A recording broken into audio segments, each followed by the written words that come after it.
Nocturnal Animals is directed by Tom Ford and stars Amy Adams, Jake Gyllenhaal, Aaron Taylor-Johnson, and Michael Shannon. And this is a story within a story. The film focuses on a successful Los Angeles art gallery owner played by Amy Adams, and she is married and she is just living her life with all this fame and wealth. And one day she is given a manuscript written by her first husband, who she has not seen in years, and so she's pretty much shaken away by this. And as Amy Adams' character Susan is reading this novel, this manuscript novel that is pretty much given to her by her husband, it forces her to pretty much examine her past and confront some pretty dark truths. And so this is what the audience finds out as to what really led to their divorce, and everything is pretty much told in a very, very interesting way. Tom Ford is a very interesting director. He is responsible for making the great film back in 2009 called A Single Man. That was a great, fantastic film, and he continues that with this film, and this film is arguably better. I prefer this film, and this is his best work. This film is the most underrated and overlooked film of 2016. I'm being serious right now. It's my favorite film of that year, and it does not get enough credit. I fully believe that, and this is one of Jake Gyllenhaal's best films made. I've always wanted to talk about this film for quite some time. It's my favorite film of 2016, and this film, it's gripping, it's violent, it is so exhausting in the best way possible, and it's just very, very intense. This film was the winner of the Grand Jury Prize at 2016 at the Venice International Film Festival. There is a reason as to why that is. Tom Ford, he delivers this haunting romantic thriller which has a lot of shocking intimacy and gripping tension. It really does explore the lines between, those thin lines between love and cruelty. And above that, you also get themes of obsession, revenge, and redemption as well. And all these themes wrapped into one, you see the comparison between the real life and the story that is told in Gyllenhaal's novel in this film. Amy Adams and Jake Gyllenhaal, they are this divorced couple. They are trying to discover all these truths about each other and themselves in the novel, as well as thinking about it during their current lives as well. It is a very, very interesting way of looking at a film. This film is quite artsy as well. The way I would describe this film is having a psychological thriller genre along with the themes of art. And you can see that with Amy Adams' character, who is an art gallery owner. You see it in the opening credits as well. I will get to that in just a second. Trust me. But before I do, you have to give this film a chance. I watched the opening credits. I remember going back to that in the theatre 2016, watching it with my older brother, but my dad as well. We were us three watching it, the big screen, lights down, and the big screen is on, and you see the credits, and it is disturbing. It's very explicit, and it's just haunting. It's hauntingly appealing. But it's also the music as well. The music is absolutely incredible. It is beautiful. It's haunting. It's just so visceral as well. You feel that throughout the entire film, especially in the opening and the final scene as well.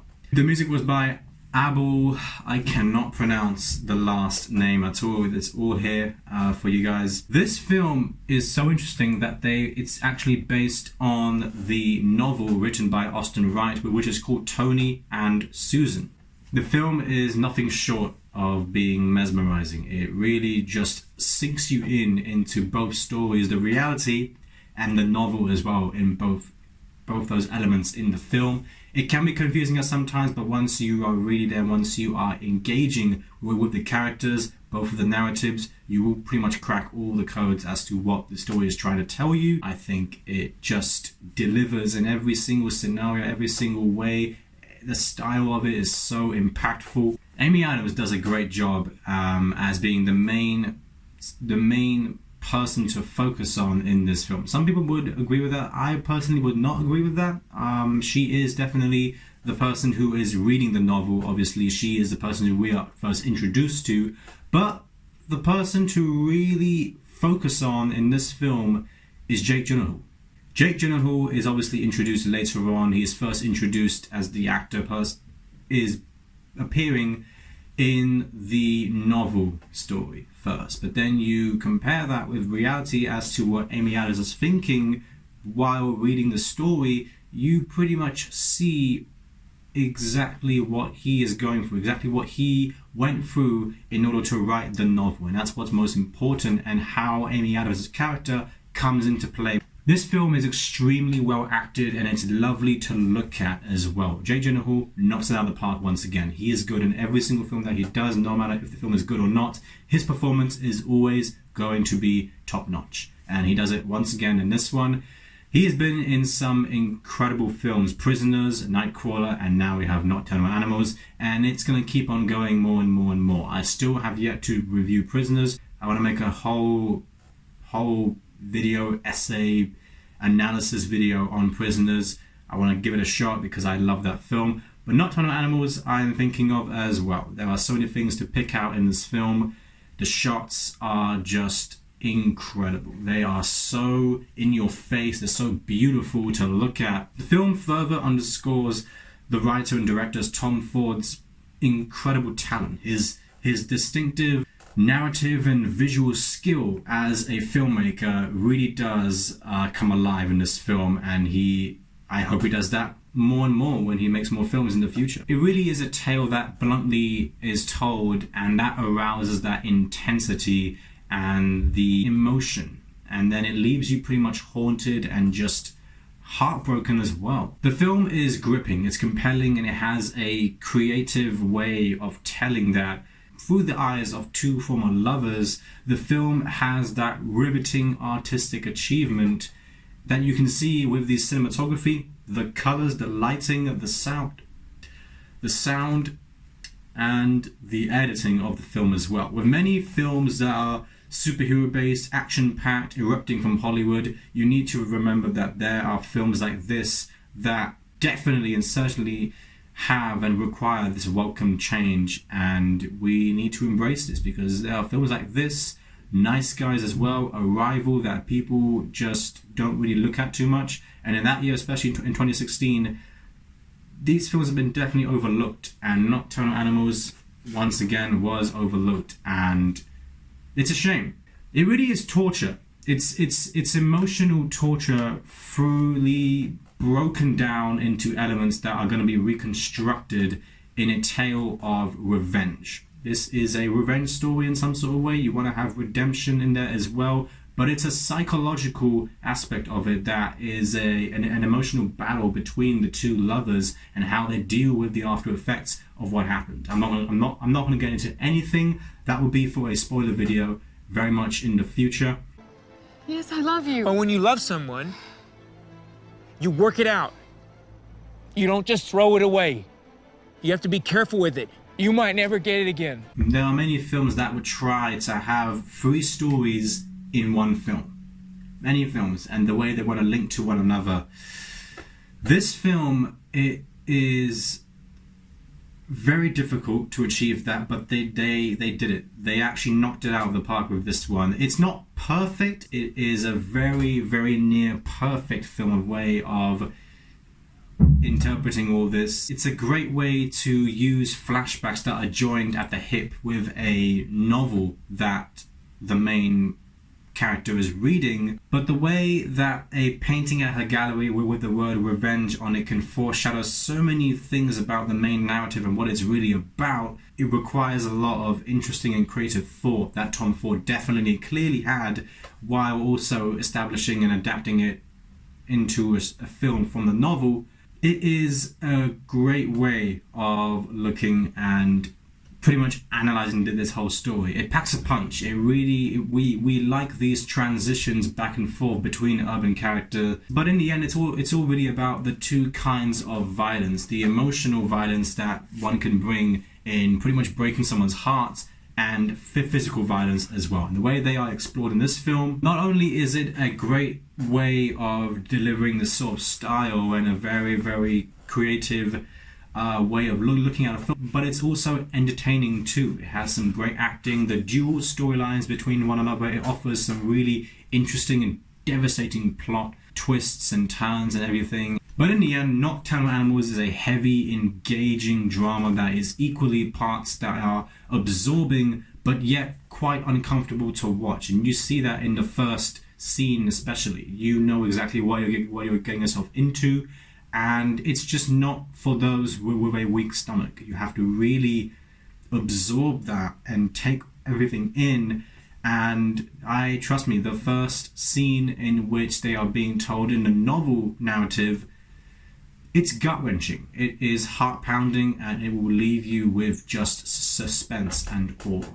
But if you're looking for a feel-bad time with some of the most selfish, hateful, yet thoroughly human and fascinating characters that I've ever seen really in film history, then you can look no further with this film. This is one that will leave you contemplating its themes many, many weeks later, and you keep thinking about it. And this is the reason as to why, after so many years, that I'm finally talking about this film, because it's always been in my head, except that I actually watched it a few days ago. It's not exactly one of those films that you would gather a group of friends to watch together with or revisit every 6 months or so, but I do that, and I've done that with my friends, and we're just a weird bunch. It's one of those films that you can't not watch more than twice, in my opinion. You have to watch it more than twice to really understand what they were really trying to deliver within the message. The casting choice for this film, and you'll see the similarities within a certain female actress that is also used, and the way she is contrasted, and the way she is similar to Amy Adams' character. You're going to find out about that when you watch the film. Although it's a slow burn, and yes, that's not always a bad thing, the way it takes us time to really develop those characters and to introduce more of the stories, there are some times where you would think that, okay, there is a certain part of one of those three stories that don't really exactly fit with the entire film as a whole. I saw that with the third story that I found least interesting out of them all. That's what I would say in terms of the biggest flaw for this film. That is the only thing that I can say. Otherwise, it is a quiet film that will completely draw you in, and it's genius at doing that. But of course, it would be a shame if I don't include some of the amazing performances by Aaron Taylor-Johnson and Michael Shannon. These two supporting acts are incredible in one of the stories that are being told in this film, and the way it's told is just gut-wrenching. It's jaw-dropping. It will leave you stumped completely. Both performances are completely opposite. They're completely opposite as to what you would expect, and just the way they made me feel, especially Aaron Taylor-Johnson's especially, and I'm glad that he won the Golden Globes for Best Supporting Actor of that year. Let's exchange information. All right, get out of the glove compartments. Okay, I'm a Gemini. My favorite color's petal pink. I like long walks and kittens. He is this disturbing, slimy, psychopathic character who I genuinely hated so much, and he did an amazing job. Michael Shannon is the coolest guy ever. He is such a cool Western detective, private detective, who is so good at his job, and the way he pretty much engages with Gyllenhaal's character in the novel of the film is great chemistry between the two. I love this film. I don't know about you guys, but I love this film. I'm going to give Nocturnal Animals an A. Definitely check this out if you haven't done so already. Thank you so much for watching, and I'll see you guys very soon with some more reviews. It's a bit of a weird time in this world right now, but that's not going to stop me from making more reviews to come very soon, including my best films of last year. Thanks for watching.